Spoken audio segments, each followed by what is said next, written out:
Yo, your shredded brother from another mother, and in today's video, I'm gonna cover everything that I wish I knew when I started lifting. Now, I started lifting when I was 15 years old. I'm currently 36 years old. Now that is 21 years of lifting, and I believe that I could have reached my current physique in 7 years instead of 21 years if I knew everything I'm about to share with you guys in today's video, so let's get started. First thing that I wish I knew when I started lifting is building muscle is not complicated. I would try everything under the sun. I would train a muscle group every single day.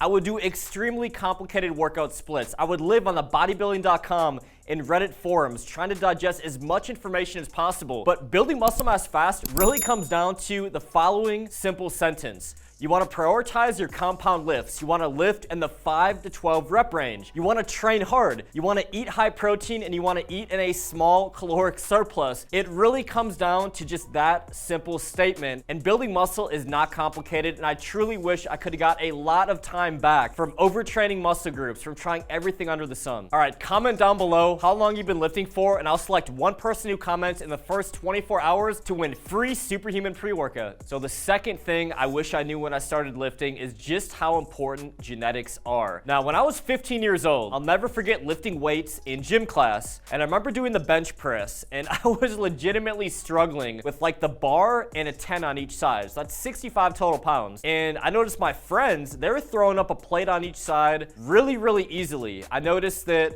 my friends and I, we worked out for a couple months together, and they were growing bigger biceps and bigger shoulders a lot faster than me. It just seemed like they had better genetics because guess what? They did. My natural body type is an ectomorph. I'm naturally skinny. Some of my friends were endomorphs. Some of my friends were mesomorphs. So guess what? When we started lifting weights together, they're naturally going to be stronger on the bench press, stronger on the squat. And when you start developing specific muscle groups, you're going to notice that, of course, you can make any muscle group bigger or smaller, but your muscle group insertions are very genetic. That means the shape of your bicep, your ab symmetry, like do you have a 6-pack? Do you have an 8-pack? Do you have a 4-pack? Everybody's genetics are a little bit different. It's the exact same thing as if what color are your eyes? Are they brown or are they blue? Is your hair blonde or do you have brown hair? Your muscles and your strength is very genetic, just like these things. So don't get discouraged because everybody can build muscle mass. You just have to understand that you're gonna grow at a faster rate than your friends and everybody else around you. The third thing that I wish I knew when I started lifting is just how much different that you are gonna look at different times of the day based off of lighting, based off of do you have a pump or not, based off of water intake, sodium intake. All these things are gonna drastically impact how you look hour to hour. Now, I remember being at the gym when I just started lifting, and all of a sudden I get really excited because I have a little bicep vein pop out, and I'd like how I looked in the mirror with great lighting and a great pump. And then 4 hours later go by, I'm at my apartment, shitty lighting,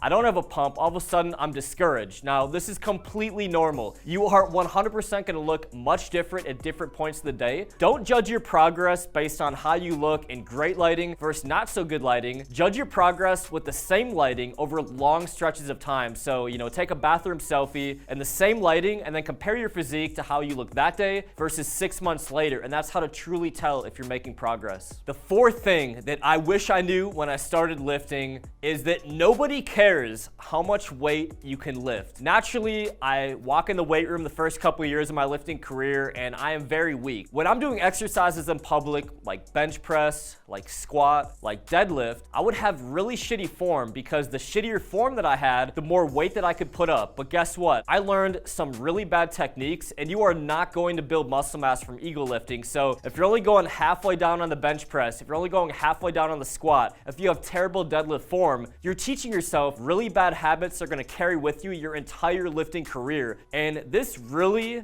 stunted my growth as a lifter. So the first 5 years of my lifting career, I would avoid the squat rack like the plague. I would avoid heavy bench pressing like the plague because I was embarrassed at how much I could lift. But guess what? Nobody cares how much weight you could lift. I've even seen a ton of social media accounts of guys with really impressive lifts. They can, bench press over 400 pounds. They can squat over 500 pounds. And it's like nobody cares. Of course, there are some extremely strong people with huge social media followings like Larry Wheels and a few others, but I've seen a ton of lifters who are lifting very impressive weights and nobody cares. If you're the weakest guy in the gym, nobody cares. You're thinking that everybody's looking at you, they're not. If you're the strongest guy in the gym, yeah, some people might be impressed, but at the end of the day, nobody truly cares. So only compare your strength to the workouts you did the previous week. The fifth thing that I wish I knew when I started lifting is there is a massive difference between just lifting the weight and working the muscle. And I don't think I really dialed this in until I started training with Charles Glass, because he changed my form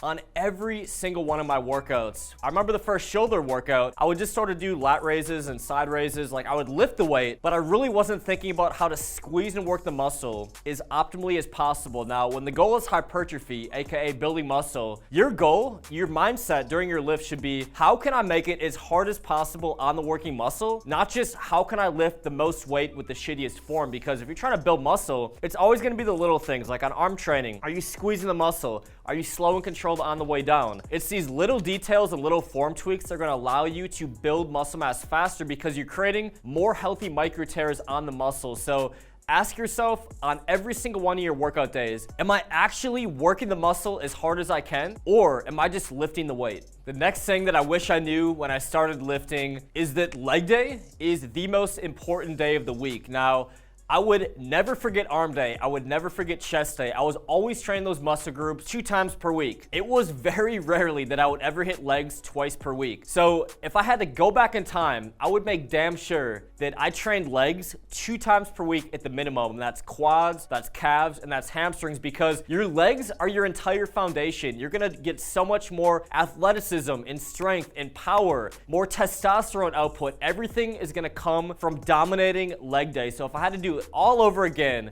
I would wire myself and I would tell myself that leg day is the most important day of the week. Actually, the last couple years, my approach to the gym is I've been obsessed with mastering the barbell squat. So I get more excited to squat than I do versus any other exercise, because I've just adapted a new mindset where I truly enjoy the challenge of it. I feel myself getting stronger and I feel the results. Prioritize leg day if you are new to the gym. The next thing that I wish I knew when I started lifting is the importance of having a really strong core. Now, going back to my last statement about the importance of leg day and barbell squats, guess what? If you have a really weak core, and that could be your abdominals, it could also be your lower back, it will be heavily exploited on all compound moves, especially the barbell squat and the barbell deadlift. Your core is so important. Your core is your foundation. So if I had to go back in time, I would have prioritized a lot of weighted ab training and a lot of weighted lower back training, because getting a stronger core is going to have a compound effect to every single one of your other lifts. All right, the next thing that I wish I knew when I started lifting is the importance of muscle building nutrition. Whether you're trying to build muscle or burn fat, the most important variable is always going to be your diet. So if you're training to build muscle mass, it is so important you get in 1 to 1.2 grams of protein, that you're eating at least at the very minimum maintenance or a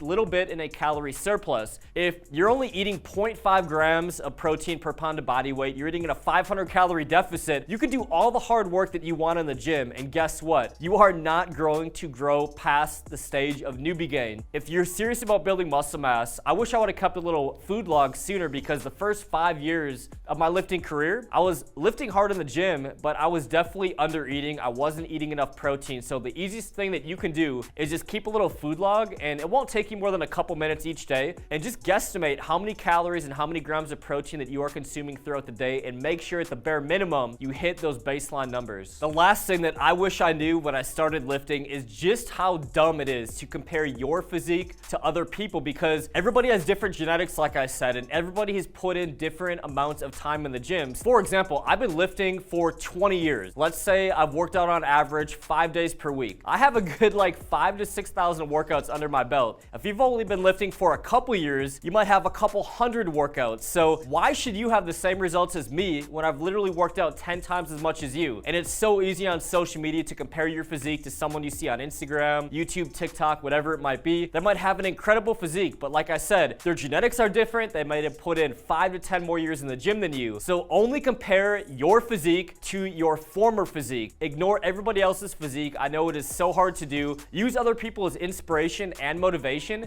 but just understand that everybody has a different starting point. It is a futile activity to compare your physique to anybody else's. All right, make sure you subscribe and tap the bell because we're uploading 5 videos a week at 7 a.m. Pacific. And go here next because I made an entire playlist for you guys of all my workouts with Charles Glass, the godfather of bodybuilding. This playlist will have you covered for every single muscle group. See you there. No gains, you ain't lift no weights.